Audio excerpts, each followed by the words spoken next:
तो गाइस मैं हूं अंकित और आप देख रहे हैं रेसलिंग फैंस नेटवर्क। सबसे पहले भाई मैं आपको ट्रिपल मेनिया 33 का एक स्टैट बताने वाला हूं। आज सुबह में ट्रिपल मेनिया 33 हुआ एंड लोगों को बहुत पसंद आया इवेंट। इवन कुछ ने कहा कि रेसलमेनिया से भी बेटर था। वो तो मैं नहीं बोलूंगा, लेकिन मैं बोलूंगा कि एक अच्छा इवेंट था। डेफिनेटली क्राउड अच्छी थी, अटेंडेंस में काफी सारे लोग थे एंड इवेंट भी ओवरऑल अच्छा ही था। इसने डब्ल्यूडब्ल्यू के लिए, ट्रिपल ए दोनों के लिए भाई काफी ज्यादा व्यूज जनरेट किए। आप देख सकते हो कि screenshot, Triplemania has officially surpassed 3 million streams overnight across WW and triple A platforms. WW and triple A के प्लेटफॉर्म पे भाई दोनों कंबाइंड इसने इस इवेंट ने अभी तक कुछ मान के चलो भाई 17, 18 या 12, 13 घंटे जितने भी हुए इतने देर में ना जनरेट कर लिए हैं भाई कुछ मान के चलो 3 मिलियन व्यूज। तुम डब्ल्यूडब्ल्यू के यूट्यूब चैनल पे जाओगे, वहां पे लाइव स्ट्रीम वाले सेक्शन में देखोगे तो अकेले डब्ल्यूडब्ल्यू वाले चैनल पे 1.8 मिलियन के आसपास इस पे स्ट्रीम्स है, यानी कि लाइव स्ट्रीम पे व्यूज हैं। बाकी तुम कंपेयर करोगे अगर समर स्लैम के किक ऑफ वगैरह से, समर स्लैम के 2 किक ऑफ शोज हमें देखने को मिलते हैं यूट्यूब पे लाइव, उन सबको कंपेयर करोगे भाई तो 3-4 मिलाओगे ना तुम, 3-4 लाइव स्ट्रीम्स को काउंट करोगे उनके व्यूज को, तब जाके वो ट्रिपल मेनिया के बराबर होता है। तो क्या ट्रिपल मेनिया के लिए डब्ल्यूडब्ल्यू वाले फैंस ज्यादा एक्साइटेड थे क्योंकि डब्ल्यूडब्ल्यू के चैनल पे डब्ल्यूडब्ल्यू के खुद के इवेंट के लिए नहीं बल्कि ट्रिपल ए के इवेंट के लिए ज्यादा व्यूज आ रहे हैं? तो don't you think this is very interesting. ये कह सकते हैं कि डेफिनेटली डब्ल्यूडब्ल्यू के लिए एक प्रॉफिटेबल परचेस है। 3 मिलियन स्ट्रीम्स भाई ओवरनाइट, कोई मजाक वाली बात नहीं है। वर्ल्ड्स कोलाइड भी उन्होंने अनाउंस किया एंड इससे पहले भी जो वर्ल्ड्स कोलाइड हुआ था ट्रिपल ए के साथ में, उस वाले इवेंट के लिए भी काफ़ी हाइप बन गई थी। तो वो वाला इवेंट भी काफ़ी अच्छा गया था एंड उस पर भी व्यूज़ काफ़ी अच्छे आए थे। तो ट्रिपल ए एंड डब्ल्यूडब्ल्यू की पार्टनरशिप या फिर बोलो डब्ल्यूडब्ल्यू का एक्वायर करना ट्रिपल ए को, अभी तक तो काफ़ी ज़्यादा प्रॉफिटेबल साबित हुआ है। आगे बढ़ते हैं कैसे हम लोग बात करते हैं अगली स्टोरी के बारे में जो कि सर्वाइवर सीरीज को लेकर। तो इस साल के सर्वाइवर सीरीज के लिए डब्ल्यूडब्ल्यू के पास है बहुत ही मेजर प्लान्स। बूजर ने एक ट्वीट किया है, बूजर की रिपोर्ट कहा जा रहा है WW wants SS to be very huge this year. SS यानी कि सर्वाइवर सीरीज, समर स्लैम भी होता है लेकिन समर स्लैम ऑलरेडी हो चुका है। तो इस साल सर्वाइवर सीरीज डब्ल्यूडब्ल्यू वाले बहुत ही ह्यूज करने वाले हैं, बुक बहुत ही अच्छे से इसको प्लान करने वाले हैं। अब ऐसा क्या करने वाले नहीं पता, लेकिन ये भी एक स्टेडियम शो होने वाला है। तो डब्ल्यूडब्ल्यू वाले सर्वाइवर सीरीज के लिए कुछ मैसिव चीजें बुक कर सकते हैं। मे भी हो सकता है भाई कि जो वॉर गेम्स मैच हो इस बार काफी स्टार स्टडेड हो सकता है। रोमन कोडी ये सब सारे के सारे भाई इन्वॉल्व हो, रोमन पंक सेथ सबकी बात कर रहा हूं मैं। जॉन सीना का आखिरी सर्वाइवर सीरीज होने वाला है तो वो भी चीज़ है नोट करने वाली। जॉन सीना ने सर्वाइवर सीरीज में नाम अपना काफ़ी बनाया है। क्या डब्ल्यूडब्ल्यू वाले इस बार जॉन सीना को वॉर गेम्स मैच में डालेंगे? वो देखना होगा, शायद हो भी सकता है एक आखिरी बार, मतलब एक पहली बार। जॉन सीना पहले कभी भी वॉर गेम्स मैच में रहे नहीं है, तो ये एक आखिरी बार सीना के सर्वाइवर सीरीज में जॉन सीना को पहली बार वॉर गेम्स मैच में डाला जा सकता है।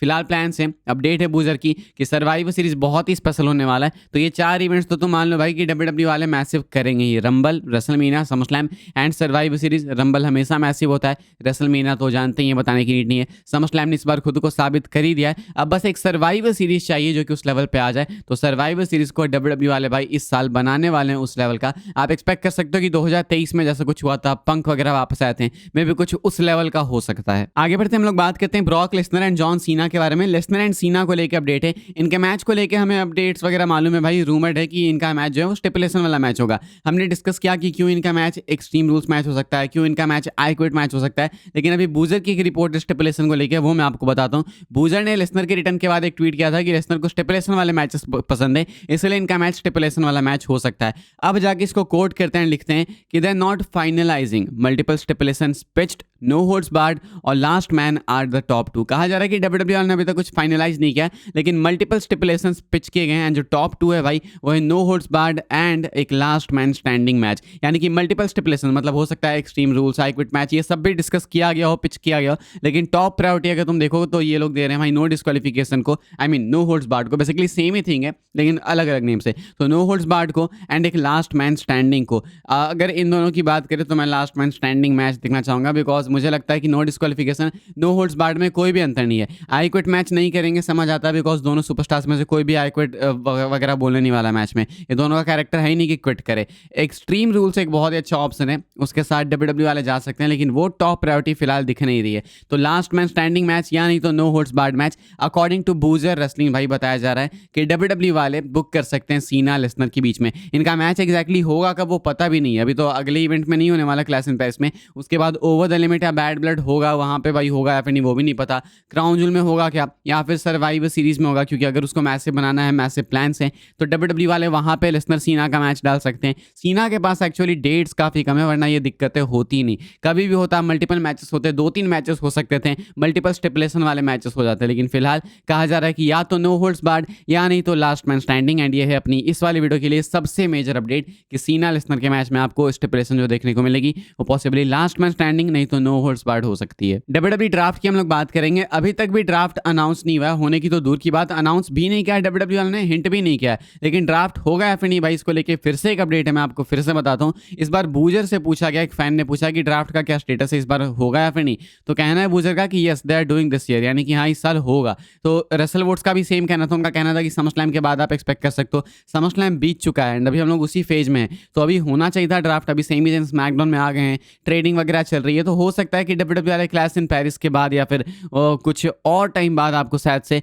ड्राफ्ट अनाउंस करते हुए दिखे, लेकिन ये काफ़ी वियर्ड टाइमिंग होगी। नॉर्मली ड्राफ्ट आप रेसलमेनिया के बाद करते हो, वो एक नया सीजन होता है, उसको बोलते हैं ऑफ सीजन, तो उस टाइम पे आप ड्राफ्ट करो तो सेंस बनता है कि ड्राफ्ट हो रहा है, चलो ठीक है अब सब कुछ फ्रेश स्टार्ट होगा, अलग अलग स्टोरी, नई नई कहानी, नई फ्यूड्स, नई राइवलरीज। लेकिन अब जो है ड्राफ्ट भाई इस टाइम पे होगा, तो फिर ये कैसे करेंगे बताना मुश्किल है, क्योंकि यहाँ से भाई तुम देखो टाइम भी इनके पास काफ़ी कम बचता है, बैक टू बैक इवेंट्स होते हैं, जॉन सीना भी अपने रिटायरमेंट टूर में, तो काफ़ी कुछ है करने को। इस बीच ये ड्राफ्ट कैसे करेंगे एडजस्ट, वो बताना काफ़ी मुश्किल है, लेकिन होगा अभी भी कहा जा रहा है। आगे बढ़ते हैं हम लोग, अपनी आखिरी स्टोरी कवर कर लेते हैं, जो कि John Cena and Logan Paul को लेकर। इनका मैच होगा क्लैश इन पेरिस में, लेकिन जॉन सीना भाई लोगन पॉल के बारे में उससे पहले क्या कहते हैं वो मैं आपको बता दूं। बट आगे बढ़ने से पहले भाई मैं आपको बोलना चाहूँगा कि आपने अगर चैनल को सब्सक्राइब नहीं किया है तो चैनल को सब्सक्राइब कीजिए, ताकि डब्ल्यूडब्ल्यूई के अपडेट्स आपको सबसे पहले आने वाले टाइम में जानने को देखने को मिलते रहे। अब क्या कहते हैं सीना लोगन पॉल के बारे में, आप स्क्रीनशॉट देख सकते होगे। John Cena's response to a fan calling Logan Paul overrated. कहते हैं John Cena, I disagree, I think he is underrated, I think he gets a bad rap,